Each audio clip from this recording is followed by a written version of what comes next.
La liberación de Moisés en las áridas tierras de Egipto, bajo el implacable sol del desierto. Un pueblo entero gemía bajo el peso de cadenas invisibles, pero más reales que el hierro mismo.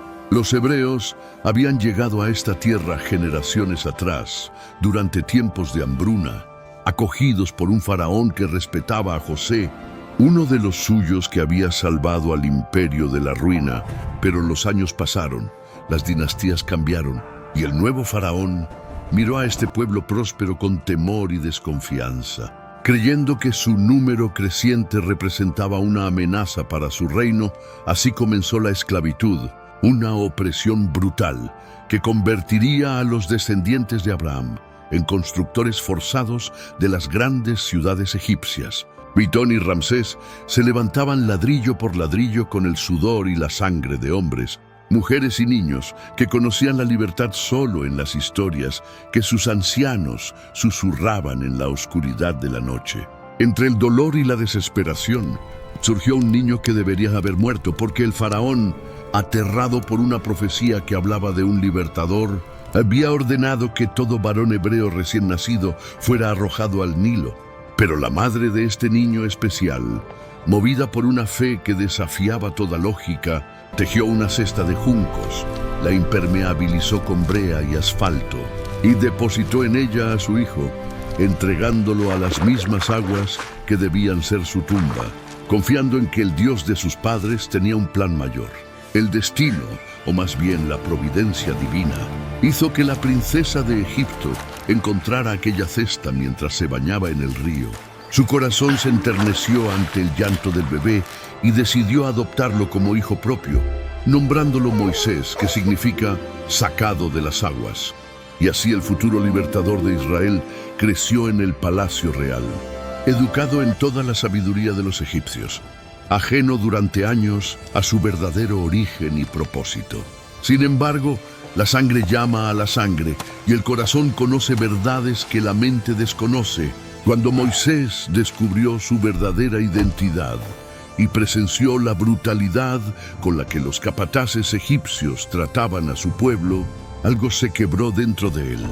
En un momento de furia justiciera, mató a un egipcio que golpeaba salvajemente a un hebreo, creyendo que nadie lo había visto.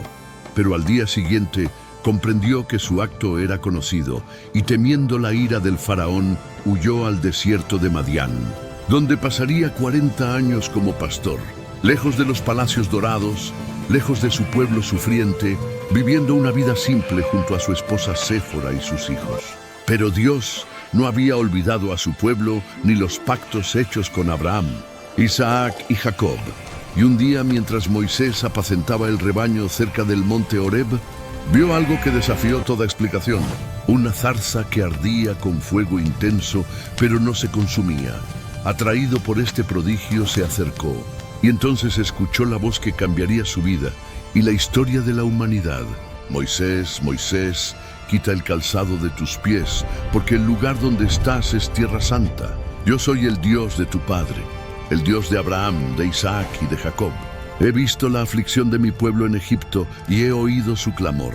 He descendido para librarlos de mano de los egipcios y sacarlos de aquella tierra a una tierra buena y ancha, a tierra que fluye leche y miel.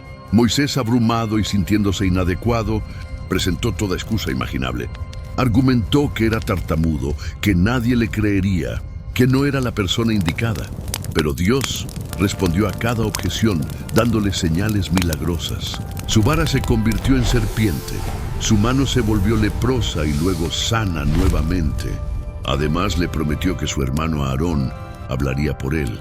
Finalmente, Moisés aceptó la misión imposible que se le encomendaba: regresar a Egipto, enfrentar al hombre más poderoso del mundo conocido y exigir la liberación de una nación entera de esclavos. Al llegar a Egipto junto con Aarón, Moisés se presentó ante el faraón con un mensaje simple pero revolucionario.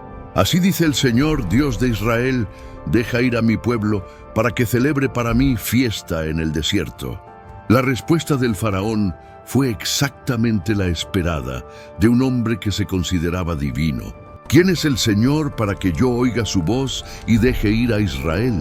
No conozco al Señor, ni tampoco dejaré ir a Israel. Más aún, enfurecido por la osadía de aquellos hebreos, aumentó la carga de trabajo del pueblo, ordenando que ya no se les proporcionara paja para hacer ladrillos, pero que mantuvieran la misma cuota de producción. Entonces comenzó un enfrentamiento épico entre el Dios invisible de los hebreos y los dioses visibles de Egipto, representados por su faraón y sus hechiceros. Una por una, 10 plagas cayeron sobre la tierra de Egipto, cada una más devastadora que la anterior. El Nilo se convirtió en sangre, matando a los peces y haciendo imposible beber el agua.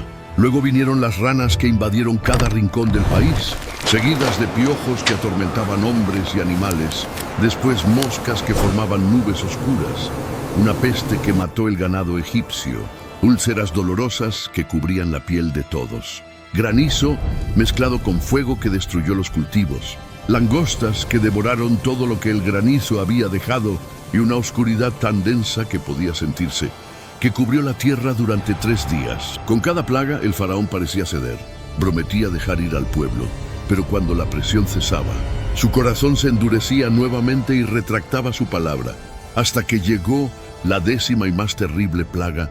El Señor anunció que a medianoche pasaría por toda la tierra de Egipto y moriría todo primogénito, desde el primogénito del faraón hasta el primogénito del esclavo, e incluso todo primogénito del ganado.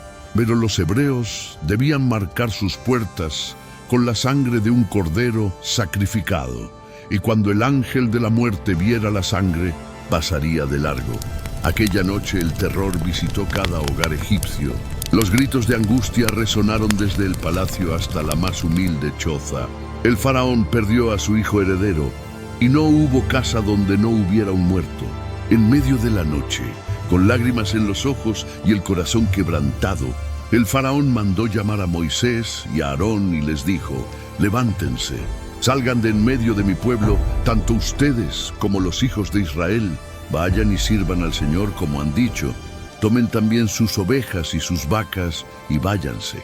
Los egipcios mismos urgían al pueblo para que se apresurara a salir del país, porque decían: todos seremos muertos. Así, después de 430 años, los descendientes de Jacob abandonaron Egipto, no como fugitivos, sino como un ejército organizado, llevando consigo el oro y la plata que los egipcios les dieron gustosamente con tal de verlos partir. Pero la historia no terminaría con un simple adiós, porque una vez más, el corazón del faraón cambió, quizás por orgullo, quizás por la presión de sus consejeros que le recordaron la pérdida económica de perder tanta mano de obra. Preparó su ejército, 600 carros escogidos, además de todos los carros de Egipto con sus oficiales, y salió en persecución del pueblo que había dejado partir. Cuando los israelitas acampados junto al Mar Rojo vieron el polvo levantado por los carros que se aproximaban, el terror se apoderó de ellos, atrapados entre el mar y el ejército más poderoso de la tierra. Clamaron a Moisés con amargura, preguntándole si los había sacado de Egipto para morir en el desierto. Pero Moisés, con una fe que solo puede venir de haber estado frente a la zarza ardiente, les dijo: no teman, quédense quietos y vean la salvación que el Señor hará hoy por ustedes, porque los egipcios que hoy ven no los volverán a ver jamás. El Señor peleará por ustedes. Entonces sucedió el milagro más espectacular del Antiguo Testamento. Moisés extendió su vara sobre el mar, y el Señor hizo que el mar se retirara con un fuerte viento oriental que sopló toda la noche dividiendo las aguas, creando un camino de tierra seca en medio del mar con muros de agua a ambos lados. Los israelitas cruzaron en masa, hombres, mujeres, niños, ancianos, rebaños, una nación entera caminando entre paredes líquidas que desafiaban la gravedad.